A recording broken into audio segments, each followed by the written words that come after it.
avez ici l'ordre de mobilisation. Alors, il est le même pour toutes les communes françaises. Au déclenchement de la guerre, on mobilise, mais on ne mobilise pas tout le monde. Les mineurs, les armuriers, les métallurgistes, les sidérurgistes vont rester dans leurs entreprises.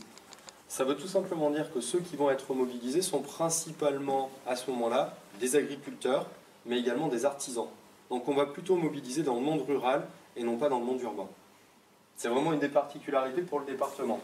La plupart des hommes vont être mobilisés dans ce régiment, le 38e régiment d'infanterie. C'est le régiment historique du département et notamment de la ville de Saint-Étienne. En fait, c'est le régiment des Stéphanois, c'est comme ça qu'on le surnomme.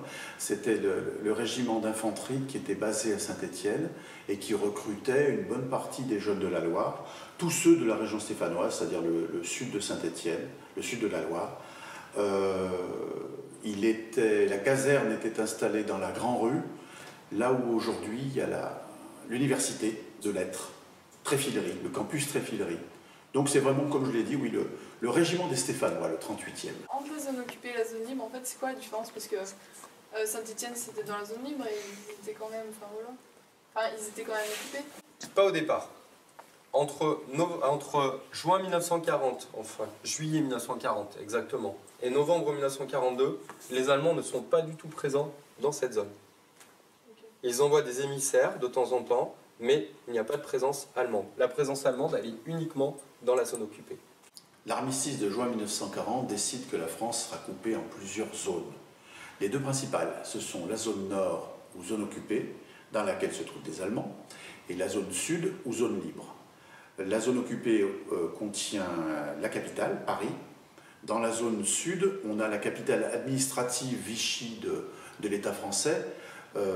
Et en fait, pour les Français, la zone sud, c'est la zone où ne se trouvent pas les soldats allemands. C'est-à-dire que pendant 2 ans, par exemple chez nous, dans la Loire, nous appartenons à la zone sud, il n'y a pas de soldats allemands. Et en novembre 1942, les Allemands décident d'envahir la zone sud, toute la France, parce que les Alliés ont débarqué en Afrique du Nord. Et Hitler a peur que les Alliés débarquent dans la zone sud, enfin qu'il puisse y avoir des problèmes à ce niveau-là. Donc à partir de novembre 1942, nos ancêtres voient revenir les Allemands à Montbrison, à Roanne, à Saint-Étienne, etc. Au niveau de la vie quotidienne, il n'y avait pas de grande différence entre les deux zones. Globalement, un détail mais qui avait son importance quand même, l'étoile jaune était portée par les Juifs dans la zone nord, en zone occupée, mais pas en zone libre. On a des hommes et des femmes qui commencent à se poser des questions. Et ils sont en train de se dire qu'ils ne peuvent pas forcément tout laisser faire. Ce sont, pour la plupart, des gens qui aimaient la République et qui souhaitent défendre les valeurs de la République. Alors ce sont des gens très divers. En termes de représentation, des hommes, des femmes, et tous les âges sont représentés. Le plus jeune, quasiment, Lucien Neuwirth. Il est sur ses 17 ans au moment où il s'engage dans la résistance. Lucien Neuwirth, dont on dit qu'il a été un des plus jeunes résistants, de la Loire en tout cas, était d'une famille originaire du nord de la France, réfugié dans la région stéphanoise. Et le jeune Lucien Neuwirth, qui était adolescent en 1940, a entendu, sinon l'appel de Gaulle, au moins il a entendu parler de l'appel du 18 juin du général de Gaulle, et il a eu comme idée fixe de rejoindre l'Angleterre pour continuer à se battre contre les Allemands. Et il a fait partie en fait de ce qu'on appelle les forces françaises libres. Il a réussi à rejoindre Londres, donc c'était pas la résistance intérieure, mais c'était une forme de résistance aussi, d'autant plus que son parcours a été difficile pour atteindre Londres. Et il est devenu parachutiste, il a subi un entraînement très dur de la part des Britanniques. Les paras, c'était vraiment des troupes hyper entraînées de l'armée anglaise, et il se battait sous uniforme britannique, ces forces françaises libres. Et il a eu le triste destin d'être fait prisonnier en 1945 aux Pays-Bas par des soldats SS, et lui et ses camarades ont été fusillés, donc il était tout jeune. Et il a eu une chance extraordinaire. Il a été blessé par plusieurs balles. La balle qui devait l'achever a frappé dans son portefeuille dans lequel se trouvaient des pièces de monnaie. Et il n'est pas mort. Il est tombé inconscient et il a été récupéré, sauvé. Et il a survécu à la guerre. Il est mort il n'y a pas très longtemps, Lucien Neuwirth. Ça a été aussi un grand homme politique de l'après-guerre. un homme politique du parti gaulliste. On pourrait citer Alice Arteil, la seule femme chef de maquis du département de la Loire. Elle était à Saint-Just-en-Chevalet pendant la période. Marie Cab, la plus jeune, 16 ans, déportée, décédée au camp de Ravensbrück. Denise Bastide, une de ses professeurs. Vous avez Élise Gervais ou René Payon, qui étaient toutes les deux secrétaires. Marguerite Soulas, préparatrice en pharmacie. Violette Maurice, qui était, elle, en fait, étudiante. On pourrait citer Marguerite Gonon. On pourrait citer Madame Vielle-Flattery, juste parmi les nations également. Les justes sont les personnes qui ont sauvé d'autres personnes de confession juive, des enfants, des adultes, des familles. Mais ce sont aussi des villes, des villages, comme le Chambon-sur-Lignon et Saint-Jean-Chevalet, qui ont fait des efforts extraordinaires dans ce sens-là. Qu'est-ce que c'est qu'un juste parmi les nations? Qu'est-ce que cela signifie? Eh bien, ça veut dire généreux des nations du monde. En 1947, l'État d'Israël est reconnu officiellement. C'est une démocratie qui fonctionne comme la nôtre, avec une assemblée nationale et avec des députés. Et là-bas, on l'appelle la Knesset. En 1953, la Knesset crée le mémorial Yash Vadem. Alors, c'est un immense bâtiment avec un mémorial, c'est-à-dire un mur, sur lequel sont gravés tous les noms des Juifs déportés et qui ont été assassinés dans les camps de concentration. Ce mémorial est dédié aux victimes de l'anéantissement par les nazis, et on appelle ça la Shoah. Il est décidé de rechercher toutes les personnes qui ont pris des risques pour sauver des Juifs et de les honorer comme juste des nations. En fait, ce n'est qu'en 1963, après le procès d'Eichmann, Eichmann, je rappelle, c'est un des responsables de la solution finale et qui s'est caché en Amérique du Sud après la libération en 1945 pour échapper à son jugement. Les recherches commencent vraiment à cette date. On dénombre près de 22 000 juifs juste parmi les 41 nations, dont la Pologne, qui en compte plus de 6 000. La France, près de 3 000. La Pologne comptait 3 millions de juifs et la France, plus de 340 000. Mais tous les justes ne sont pas identifiés. En effet, dans notre région, beaucoup de familles ont caché des juifs dans la plus grande discrétion et on ne le sait pas forcément aujourd'hui. Donc il y a plein de personnes comme ça qui ont accepté de prendre des risques et qui ont aidé les réseaux de résistance. Sans elles, sans ces femmes, difficile de mettre en place ces réseaux. Alors elles ont joué un rôle très important, les femmes, mais un rôle discret. Finalement, comme les femmes de la société de l'époque. Elles jouaient tout le temps un rôle, mais c'était un petit peu les femmes de l'ombre, finalement. Comme la société de l'époque ne donnait pas un rôle important aux femmes, il y a peu de femmes qui ont un rôle dirigeant pendant la résistance, de la même manière qu'il n'y a pas de femmes en politique à l'époque, vous le savez, mais elles ont joué un rôle quotidien dans la résistance, au niveau de l'espionnage, au niveau du transport des armes, etc., des postes de radio dans des valises. Elles ont risqué leur vie comme les hommes, en fait, hein. Sauf qu'elles étaient rarement au combat. Voilà, on leur confiait relativement peu d'opérations au combat, comme ça ne se faisait pas à l'époque. Il y avait très peu d'armées où les femmes se battaient pendant la guerre. La seule armée où il y a eu vraiment beaucoup de femmes qui se sont battues, c'est l'armée rouge, l'armée soviétique. Et sinon, les femmes avaient un rôle plus discret. Mais elles sont importantes dans la résistance. La preuve, beaucoup d'entre elles ont été déportées, et beaucoup d'entre elles sont mortes dans les camps de concentration aussi. Trois grands quotidiens pour l'ensemble du département, la Loire républicaine, la Tribune républicaine et le Mémorial. Mais vous avez également des journaux pour Montbrison ou pour Roanne, sont censurés. Donc quand quelque chose ne plaît pas, on va retrouver ce genre de petites choses, 115 lignes censurées et un blanc dans le journal. Alors les journaux de la guerre, de la période de l'occupation, tant que la Loire était en zone libre, c'est-à-dire jusqu'en novembre 1942, il y avait plus de journaux. À partir du moment où les journaux sont sous contrôle allemand à partir de 1942-1943, la censure est plus dure. De toute manière, la censure empêche de faire circuler tout ce qui est défaite des Allemands, déjà, ou victoire des Alliés, puisque ça revient au même. tout ce qui pourrait toucher le moral des Français aussi, enfin le moral, leur fidélité vis-à-vis du régime du maréchal Pétain en particulier. Mais c'est très, très particulier la censure. Par moments, elle laisse passer des choses, à d'autres moments, elle en arrête. Les Français, en fait, apprennent les choses par des canaux indirects. Vous savez qu'ils écoutent pas mal la radio, hein, et la radio de Londres en particulier, la BBC, qui a des émissions en français. Cité d'avoir justement des journaux clandestins. Pour le département, on en a 3 qui sont nés dans notre département. 93, c'est en fait 1793, référence à la Première République française. Vous avez également l'Espoir, et puis dans la région de Montbrison, vous allez avoir le Coq enchaîné.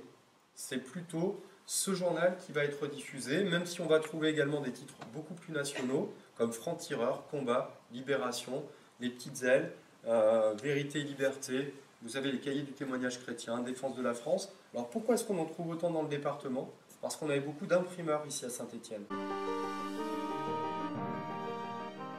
À partir de 1942, la guerre devient mondiale. Les Allemands doivent se battre sur plusieurs fronts. Les États-Unis sont entrés en guerre, fin 1941. L'URSS est entrée en guerre en 1941 aussi. Donc la guerre commence à changer à partir de 1942. On dit qu'il y a une espèce de retournement en 1942. Les Allemands commencent à subir des défaites. Donc Hitler décide en quelque sorte de remplacer des soldats allemands qui manquent aux usines en Allemagne par des Français. Il fera appel d'ailleurs à d'autres peuples qui comme ça devront envoyer des hommes en Allemagne. Et les Français à partir de 20 ans, les garçons, doivent partir en Allemagne pour travailler pour ce qu'on appelle le service du travail obligatoire, le STO, à partir de 1943. Alors ça fonctionne plutôt bien. On sait qu'au total, 650 000 hommes et femmes sont partis travailler en Allemagne, puisque les femmes seront également concernées par la suite. Initialement, lorsque les Allemands et les collaborateurs ont décidé de donner un nom à ce travail obligatoire, ils l'avaient appelé le service obligatoire du travail. Et quelqu'un a dû se rendre compte à Vichy ou à Paris que service obligatoire du travail, ça faisait sot. Et sottise, c'était pas très très positif, donc on a inversé les lettres pour devenir service du travail obligatoire. L'armée secrète est une organisation mise sur pied à la fin de l'occupation dans la Loire, sous le contrôle globalement du colonel Maret, qui était un officier de carrière. Il était militaire au début de la guerre. Et le colonel Maret, qui était originaire de la Loire, des Monts du Forêt, du côté de Saint-Bonnet-le-Château, met sur pied cette armée secrète qui doit regrouper toutes les organisations résistantes de la Loire pour le combat final contre les Allemands. Au moment où il faudra prendre les armes contre les Allemands, l'armée secrète sera l'organe central de cette résistance armée. Jusque-là, ils font des attentats, ils font de l'espionnage, mais ils ne font pas la guerre au quotidien contre les Allemands. L'armée secrète, son boulot, ça sera faire la guerre. Mais on attend le moment opportun pour faire ça. Les francs-tireurs sont en fait un organe de la résistance globalement contrôlé par le Parti communiste français. Le nom complet, c'est Francs-Tireurs et Partisans Français, les FTP-F, mais on les appelle souvent les FTP. Ce sont donc des résistants, pas nécessairement communistes, mais une bonne partie d'entre eux sont communistes, qui mènent une lutte très très dure contre les Allemands et contre les collaborateurs.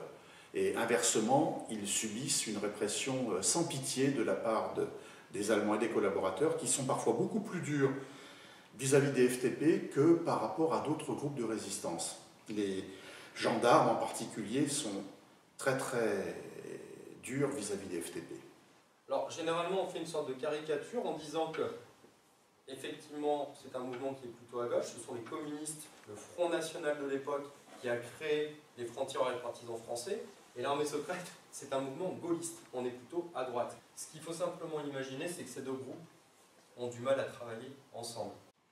Alors ils ont le même ennemi bien évidemment, l'Allemagne nazie et aussi le gouvernement du maréchal Pétain, Vichy, mais ils n'ont pas la même culture. L'armée secrète est mise sur pied et dirigée par le colonel Marais, est un petit peu une armée organisée par des anciens militaires. Les FTP, les communistes, sont d'origine ouvrière ou autre, mais ne sont pas des militaires de carrière. Donc il y a déjà ça, il y a deux cultures différentes. D'un côté des militaires, de l'autre côté des ouvriers, des syndicalistes, etc. Et puis politiquement, ils n'ont pas les mêmes tendances non plus. L'armée secrète est soit apolitique, soit souvent d'obédience plutôt, on va dire, de droite, pour caricaturer un petit peu les choses. Les FTP sont de gauche, d'extrême gauche, les communistes sont d'extrême gauche à l'époque. Donc politiquement, ils ne s'entendent pas vraiment. Même si ça n'est jamais allé jusqu'à l'affrontement, hein, ils n'ont jamais oublié qu'ils étaient français et qu'ils avaient un ennemi commun. Mais ce n'était pas facile de concilier ces deux cultures différentes. Il va falloir l'action de Jean Moulin, l'envoyé de Charles de Gaulle, pour unifier la résistance. Donc les mouvements unis de résistance, c'est à partir de juin 1943. Nos propres alliés sont venus bombarder la ville de Saint-Étienne. Pourquoi ? Tout simplement parce qu'ils étaient en train de préparer le débarquement de Normandie. Leur idée, eh bien, déstabiliser les troupes allemandes, toucher la gare de Château-Creux, la ligne de chemin de fer Saint-Étienne-Lyon, la ligne de chemin de fer Saint-Étienne-Le Puy-en-Velay et également la manufacture d'armes de Saint-Étienne. Alors, d'un point de vue militaire, c'est une réussite parce que les objectifs sont touchés. Quand on se place au niveau de la population, c'est un choc psychologique. On a 1000 morts, 2000 blessés, 20 000 sinistrés, 794 immeubles qui, dans Saint-Étienne, ont été touchés le jour du bombardement.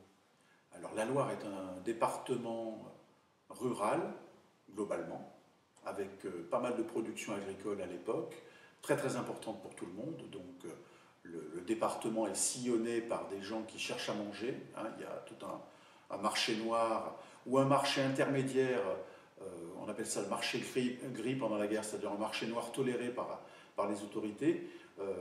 Les gens cherchent à manger. Donc les campagnes de la Loire sont très importantes. Et puis on a deux villes industrielles, Roanne d'abord, et puis essentiellement Saint-Étienne, qui sont très intéressantes pour les Allemands et stratégiques pour eux.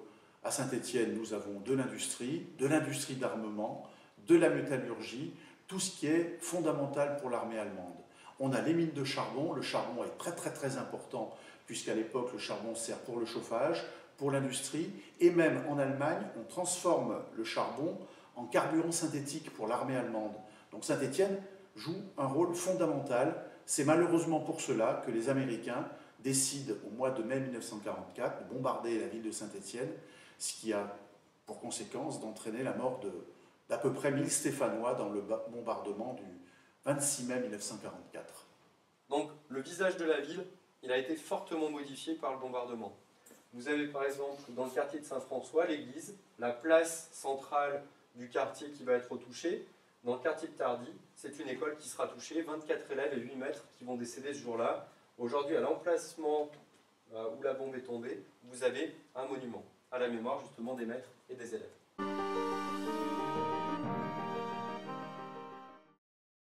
Le 6 juin 1944, deuxième visite du maréchal Pétain, il vient voir les dégâts sur la ville de Saint-Étienne, il essaie de se rendre compte par lui-même, et il annoncera qu'il y a eu des opérations militaires sur le territoire national. C'est le débarquement de Normandie.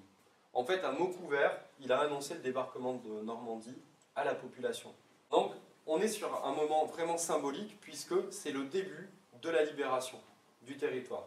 Pour les résistants, le mot d'ordre, c'est d'harceler au maximum les troupes allemandes. On retient le nom d'un village, c'est le village d'Estivareil. La bataille d'Estivareil, c'est une opération en fait, qui prouve l'efficacité de l'armée secrète. On sait que c'est une colonne de plusieurs centaines d'Allemands et de collaborateurs qui fuient la ville du Puy-en-Velay, en Haute-Loire, dans le but de rejoindre globalement Lyon, puis l'Allemagne. Nous sommes fin août 1944. Les Allemands, en fait, sont pris en tenaille entre les Alliés et les Français qui arrivent de Normandie, et puis les autres qui arrivent du sud de la France après le débarquement de Provence du 15 août. Donc, ces Allemands qui fuient le Puy décident de ne pas passer par la route principale qui passe globalement aujourd'hui par Monistrol, la route normale entre Le Puy et Saint-Étienne. Ils décident de passer par la montagne, et c'est ce qui va les perdre. La montagne, les maquis de la région la connaissent bien, et il va y avoir une très bonne coordination entre les groupes de maquisards de la Loire, mais aussi de la Haute-Loire, voire du Puy-de-Dôme, et ils vont harceler ces Allemands au fur et à mesure qu'ils avancent, parce que ce dont on se rend compte, c'est que ces Allemands, ils n'avancent pas vite, ils manquent de matériel, ils ont des camions bien sûr, mais ils ont aussi sans doute des charrettes avec des chevaux, ils ne vont pas vite du tout. Et les ponts sautent, et en quelque sorte, Maret les ralentit au maximum et les oriente vers Estivareille, le but étant d'éviter qu'ils descendent sur Saint-Étienne, parce que Saint-Étienne est déjà en train de se libérer à ce moment-là. Et Maret a une angoisse, c'est que ces nazis, en tout cas ces troupes allemandes, arrivent dans Saint-Étienne en train de se libérer et fassent un massacre.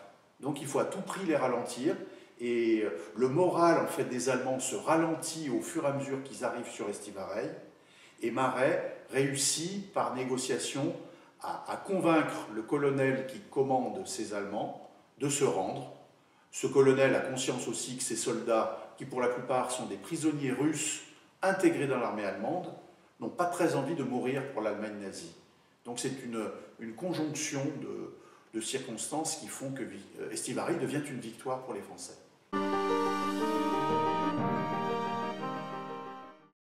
Et le 25 août 1944, vous avez de grandes cérémonies patriotiques sur l'ensemble du département, des photographies de Saint-Étienne, des photographies de Chazelles-sur-Yon, des photographies également de Roanne. Et dans beaucoup de communes du département, on a des photographies qui seront prises ce jour-là. Ça ne veut pas dire pour autant qu'on a un retour immédiat à la normale. Alors la situation à la Libération est un petit peu confuse parce que la disparition des autorités pétainistes qui dirigeaient jusque-là le département fait un vide. Donc les résistants ont préparé l'après-libération et on a mis en place ce qu'on appelle un comité de libération. Et le comité de libération de la Loire a prévu comme préfet, on n'appelle pas cela préfet à l'époque, mais comme préfet Lucien Moujovy, qui est un homme politique d'origine communiste, très respecté d'ailleurs, qui sera le nouveau préfet de la Loire à la Libération, c'est-à-dire en septembre 1944. On a à ce moment-là également un nouveau journal provisoirement qui va remplacer les journaux qui avaient collaboré. Ils sont purement et simplement arrêtés, interdits à la Libération.